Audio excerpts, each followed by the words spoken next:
Right, so we'll give it 30 seconds, Rick, before we get going. Sounds good. Nice. Just looking to see who's dialing in. People are always late to these things. And I think GoToMeetings also, it advertises on US time as well, so it's a slightly confusing. But anyway, this is, people are getting to know it's 12 o'clock every week. Getting a few more come in now. Fantastic. Yeah. So you had a busy day so far?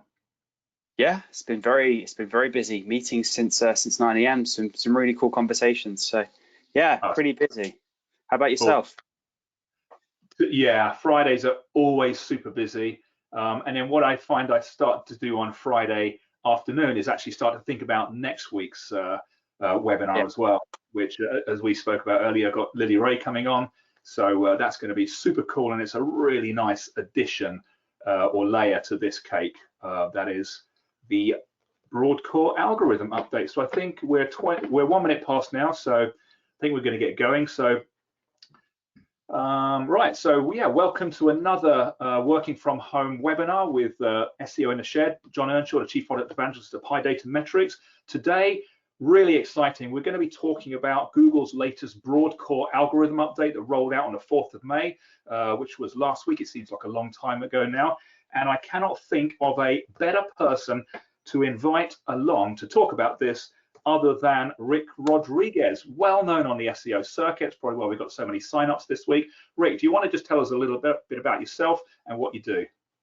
Yeah, you're very kind. One of my favorite topics to talk about. Yeah, I'm Ric Rodriguez. As the slide says, I'm SEO consultant at Yext, New York Stock Exchange listed technology company that's focused around doing intelligent things with data and getting answers to people.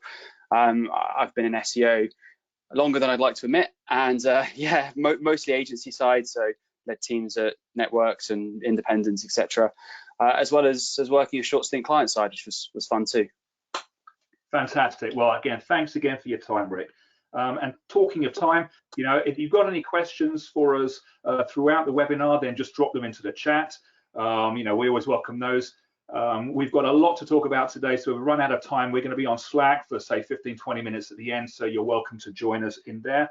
And there is a link to that in the chat. So let's get stuck in straight away. Rick, what is a broad core update? Wow, what a good question to start with. So core updates are, we're seeing them more and more. There's not a lot of specific information around what they target, what they do, and how they work.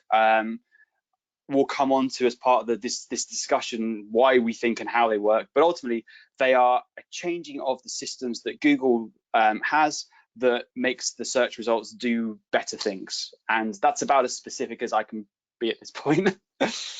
That's a great intro, and I think by the end of this 30 minutes, we're all going to be a little more certain of what these core updates are and the impact they can have, both positive and negative, on your visibility. So in order to help us do that, we're going to roll back in time and take a little look at the history of core updates. Not going to go back to 2018 where they really started, but let's look at 2019 to the current day. Now, what we're looking at here, for those of you who haven't seen these before, this is a visibility index. So this actually looks at your performance from a pure organic visibility perspective. We've got 500 keywords, specially chosen from your money or your life space. This is medical, often the most impacted spaces. We're looking at 100 results, so we're looking at 50,000 URLs on a daily basis. Okay, now what we can see here are 12 different domains, and we can see some really big leaps, spikes, and drops, and a lot of volatility going back to 1st of March last year, because as we go into mid-March, that's where the first broad core update actually happened. So let's add something to this chart. What we're doing now is we're just looking at one domain. So we've gone from 12 domains down to one and multiple search term groups. This is a really well-renowned website in this space. Let's add some more dates to this. Now, we've taken all of those search term groups and distilled them into one. So we're still looking at 500 terms, one domain. Okay, let's look at these updates and when it happened. Core 1 from last year, that rolled out on the 12th of March. had a pretty significant impact. If this was you and your website, your performance would have gone through the roof. Your visibility would have shot up literally overnight. Okay, and I'm sure a lot of webmasters out there took a lot of credit for this when in fact they did nothing, did they, Rick? You don't have to do anything to be impacted by this stuff. No, it's a changing, or at least I believe it's a changing of the fundamental criteria that the systems work on.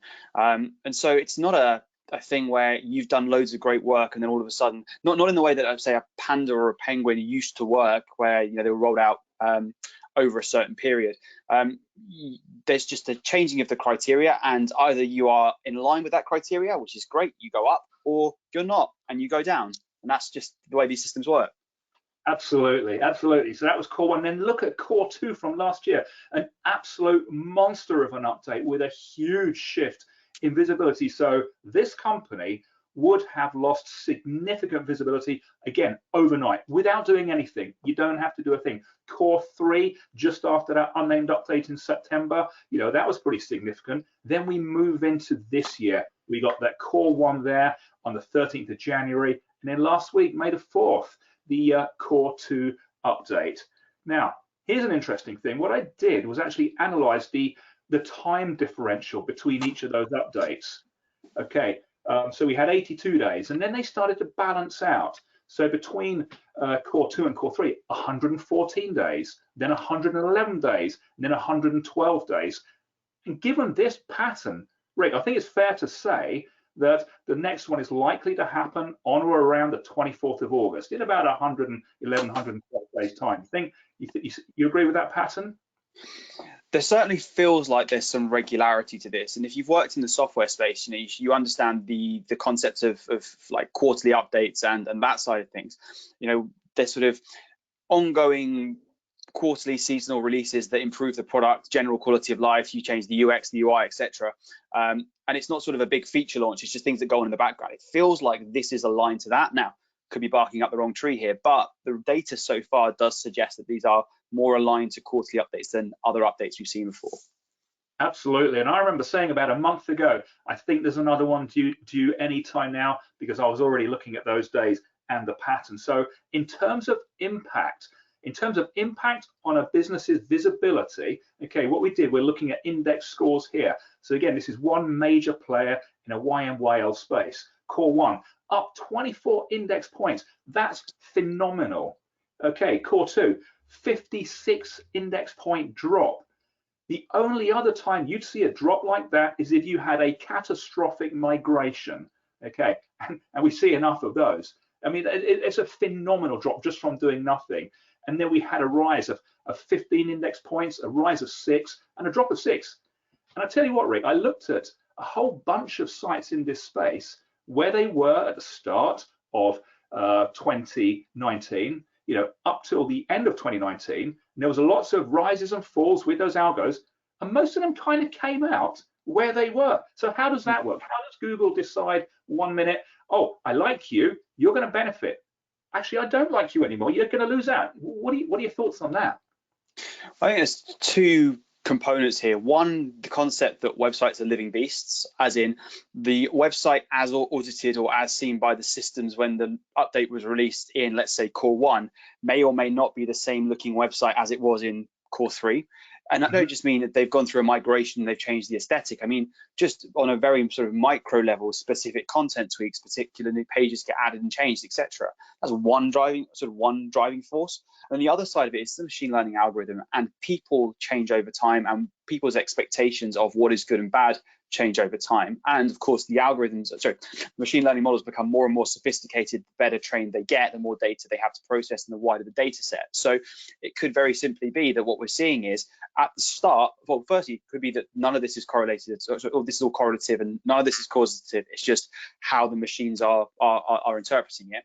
But it could just be the case that machines, all of the different factors for this site that have come into play, the site's changed or not, and then what people are looking for have kind of come full circle. Yeah, super interesting. And you're going to talk a little bit more about machine learning in a few moments. But observations, just again from looking at last year, we can roughly expect 3 core updates a year. I think that's fair.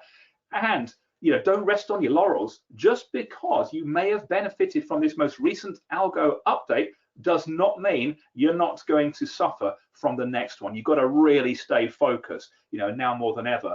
This year's update, not as big as last year's in totality. However, as we'll see soon, Core 2 from this year is generally bigger than Core 1. So, and let's look out for the end of August, and we'll give you some tips towards the end on what you need to do to prepare. So, right, now we're getting into the May 2020 core algorithm update.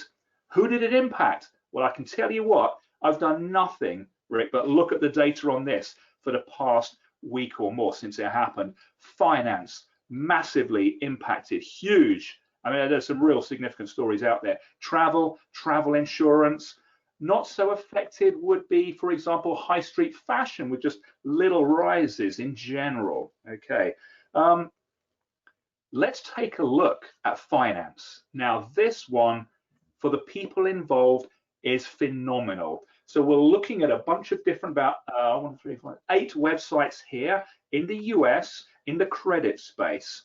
Look at that green one, the second one down. This is a visibility index. We're looking at 1,000 search terms, really high volume terms, very expensive terms, very competitive terms, just after Core 2 hit, and that's Credit Karma, a company that generates $1 billion a year in revenue, a company that was just sold for $7.5 billion, I think in February, has suddenly lost all its visibility.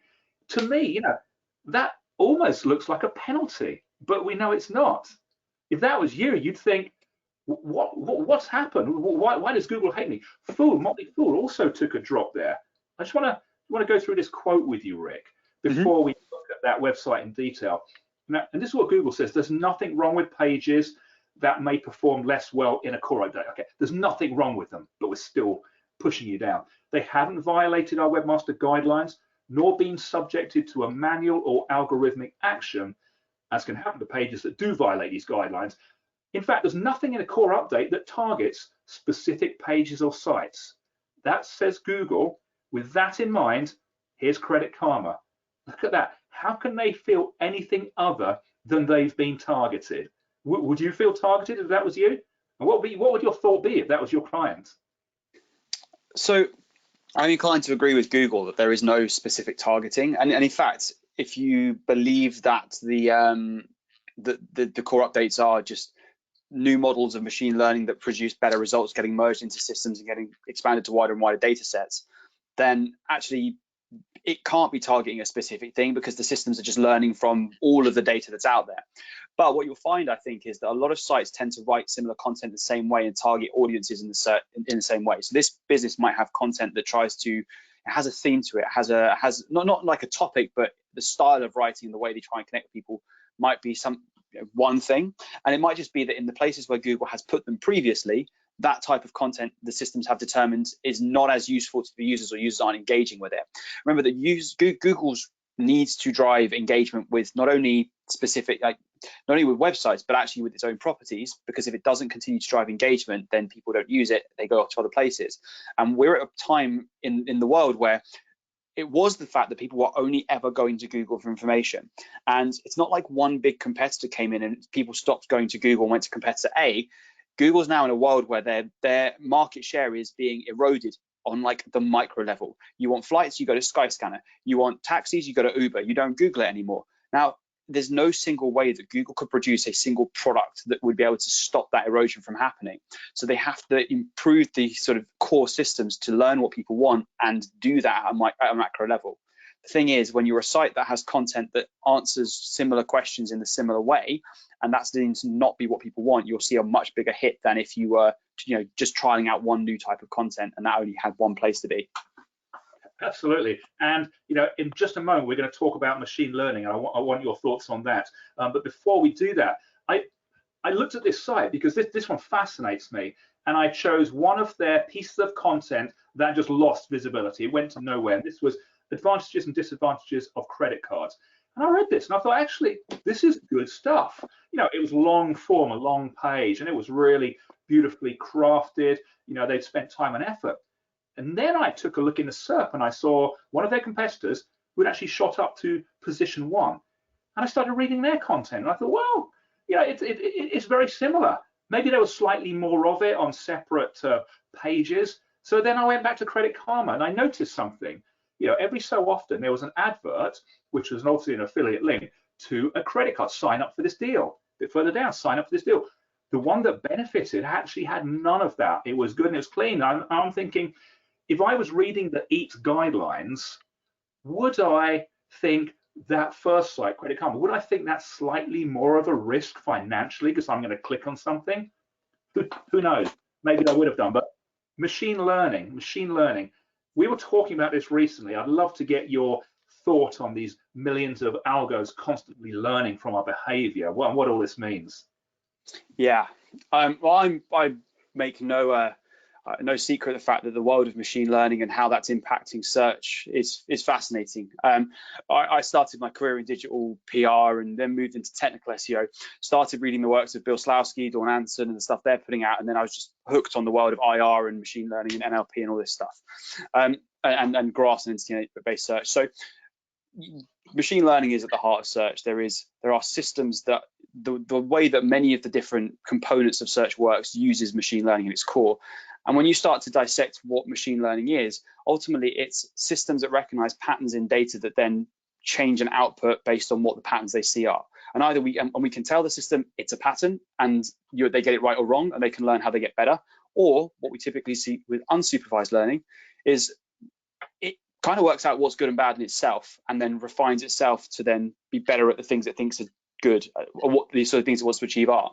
So firstly, to think of Google as a single algorithm is a bit of a red herring, I believe, purely because when we think of Google, we think of ranking. Well, actually, ranking is just the single part of a whole process of things that go on, from crawling to parsing to indexing to query recognition to sourcing information, then ranking, then sorting through for personalization, bias, etc. All of those different components have different systems that underpin them, and all of those different systems rely on machine learning in different ways. So yeah, the idea that it's millions of algos or millions of systems working together, constantly learning from us, is important. The other side of it is we as humans are constantly changing. So what we want to see yesterday may not necessarily be what we want to see generally as a race tomorrow. And the systems need to understand that in some sort of real-time capability, because if they don't, they'll serve as yesterday's news and we'll go to people that can serve as tomorrow's news. So great example, think of voice search, right? When you ask a query, you ask, I'm not going to say the name of the Amazon device because I have one sitting right in front of me and it came up, it started talking to me earlier, but let's say that you go and use said Amazon device and ask that device a question. It will give you the answer and then perhaps ask, did I answer your question well? If you say yes or no, it doesn't really matter. You've then fundamentally changed the results of that query, not only for you, but for everyone else that asks it in the future. And that happens all day, every day with every query that gets asked. That's the concept of sort of learning from our behaviors and refining itself. So yeah, machine learning is right at the core, not just in ranking, but in a whole host of processes that go on before that. Wonderful, and that's why I often use our matrix tool in these webinars to demonstrate that changing intent. And when you actually look at the features that appear in a landscape and the results, today compared to 3 months ago, compared to 6 months ago, they are not only hugely changed, but they are much more dynamic and changing much more rapidly. So the SERP is a more interesting place than it's ever has been. So one thing that we're trying to do here, and we're scaling this up over the coming weeks, is to actually analyze the SERP differential. So McCain, one of our wonderful data guys, he's amazing. He's got a brain like like a spaceship. He wrote this Python script to actually analyze the SERP differential before and after. So we're just doing this for a few terms now, but we're going to extend that out over the next couple of weeks to analyze thousands of terms across different sectors to say, well, actually, when we woke up on the 5th of May, how different was the SERP landscape? So let's take a quick look here at one of the verticals that we were analyzing. So Core 1 in January 2020. Okay, the top 100. How different was it? It was about 55% different to the core to before. And in May 2020, pre and post the May algo update, 62%. So that's a huge differential, a much bigger differential. So it's already looking like, certainly in this vertical, that the landscape has changed. The top 10, 25% differential, core 1, 80%.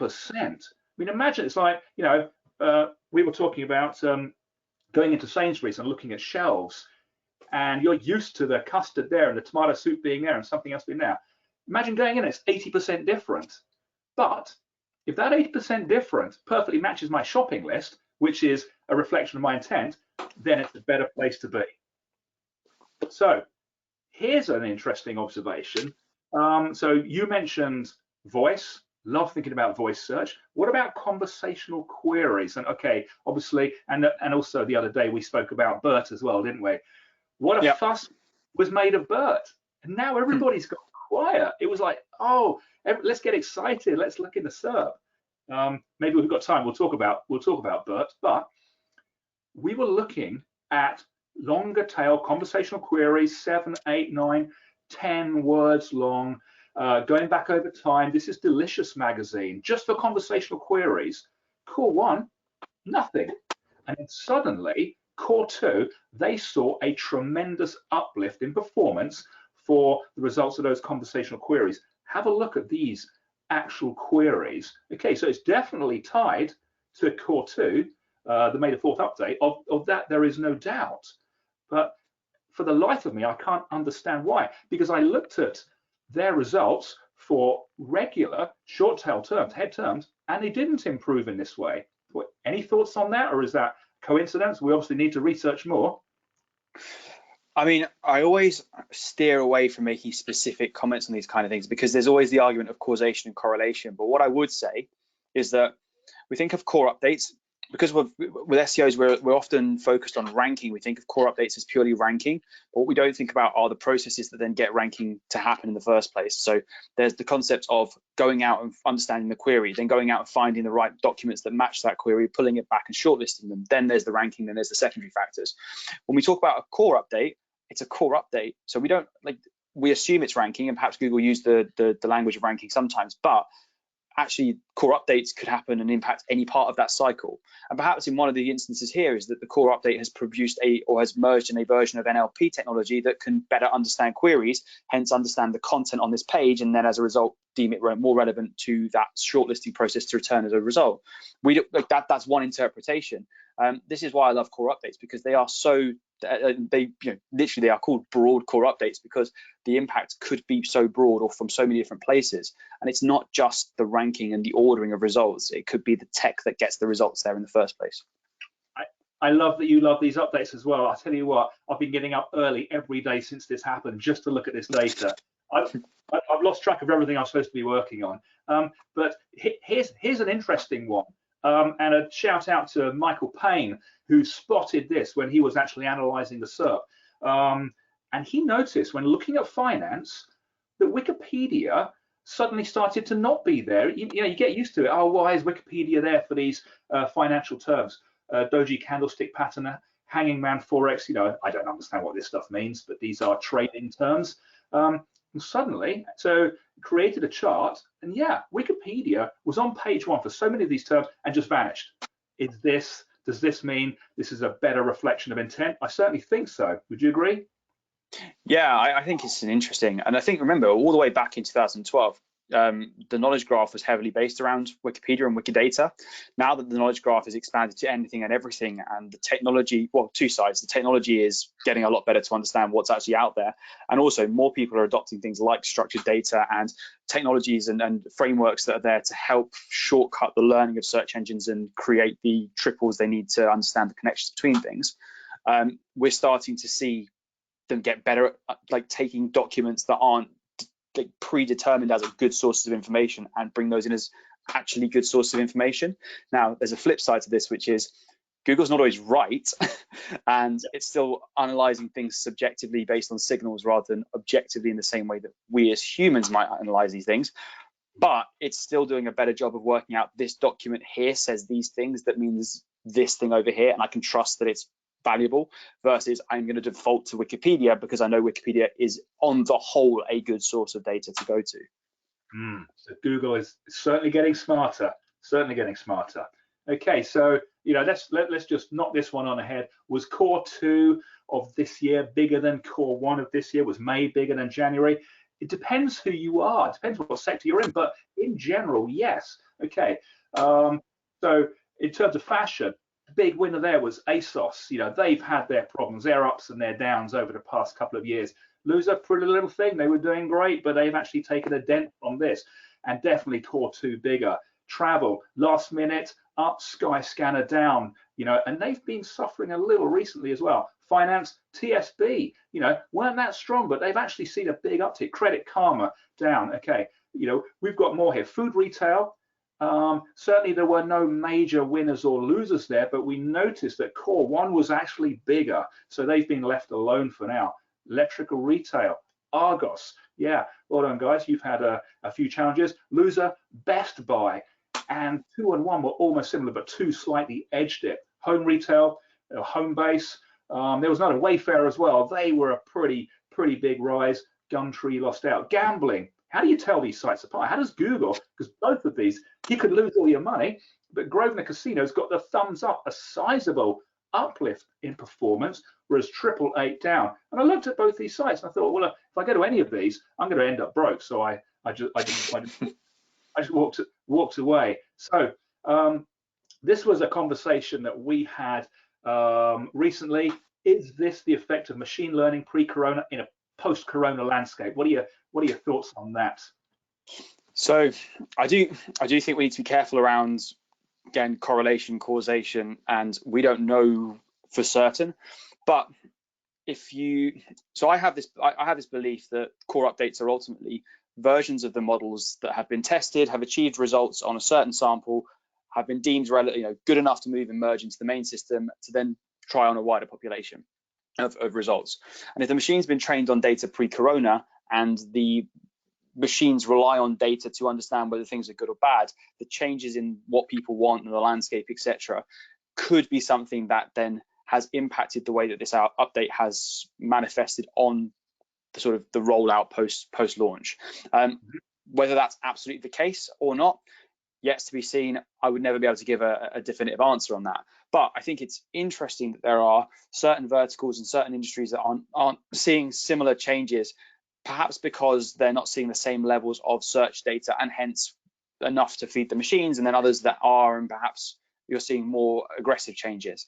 And things like query shift are really coming into play here. I mean, take the word corona. Corona has moved from being results for beer to a virus. And yes, there's probably an element of Google wanting to make sure that people find the right results, so are sort of overriding some of this, because that would be in the interest of the user to do so.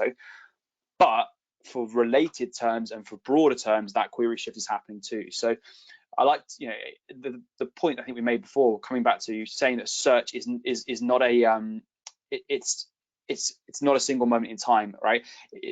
It's constantly changing. It's always improvements by its very core design. I think really does come into play here. Absolutely. I think we could talk about this for hours. We're going to have to get you back in the shed, Rick. In terms of, I've got a couple of minutes left. What can you do to benefit from future core updates? Actually, yeah. I mean, okay, but well, back to you. Again, this continuing our conversation from yesterday. As SEOers, I believe we do. Do we need to start thinking differently? Do we need to break out of the SEO swim lane? What are your thoughts? Yeah, and I think this is something we see a lot of people talking about, but my personal view is that SEO is no longer a tactic-based thing. I mean, you can do tactics, and tactics will do things for you, but it is a mindset, it is a way of operating, it is doing things across your site that positively impact your users and make things super simple for search engines to find. I see a couple of points here. Relevance more important than links. I'm not going to have that conversation because I know that a lot of SEOs will probably come at me, but we'll be here all day, but it'd be interesting. Well, for sure. But there is a point to be said, which is search engines, like the reason why links have always been valuable, when you think all the way back to the beginning, was they enabled the connections of documents to documents with a relationship, which is ultimately what a semantic triple is, which is ultimately what's at the core of the knowledge graph, which is ultimately how that part of the machine works. So and with search engines now understanding relevance, i.e. content from NLP and technologies around that way better than it ever did before, Does it need the link in and of itself to tell you that this document relates to that one, or can it infer that from the content? There's the whole world of conversation we can get into on that. But I think that there's a couple of points that I think are really important here. One, if you're writing content for search engines, stop, because search engines do not want content that's written for them. They want it for users. And actually, a user that is increasingly wanting to get directly to an answer in as few steps as possible, in as easy a world as they can.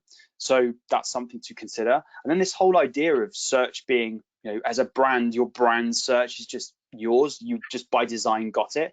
Is not the case anymore. You can be a massive FTSE 100 business, and smaller businesses can be answering important questions around all of the things that you would want to answer as a brand yourself. Brand is no longer a guarantee unless you have content and information that matches that. So, whole new world of thinking in SEO. If you'd said to me 5 years ago when I was working on some of the beauty brands I was working on, hey, when you have that product launch, make sure you write exactly the different ingredients and stuff on the page, because if you don't, Google's going to go and get it from somewhere else. I've been like, no, we're the brand. What are you on about?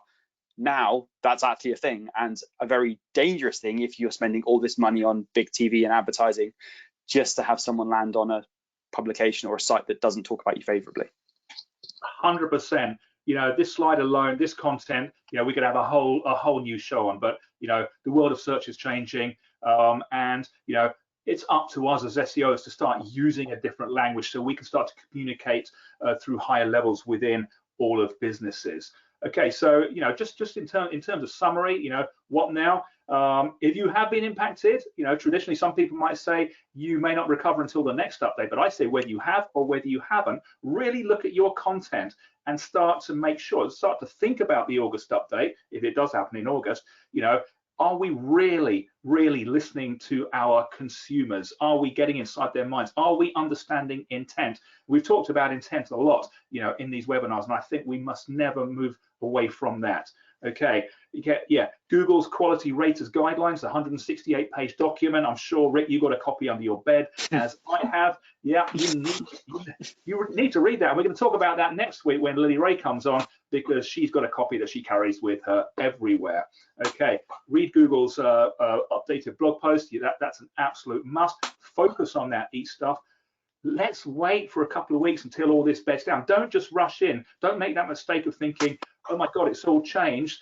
I need to go in and try and fix stuff, when you're actually maybe doing more harm than good. And follow those guys at Search Liaison for more information. So much more we could have talked about. This is a big update. They're going to get bigger.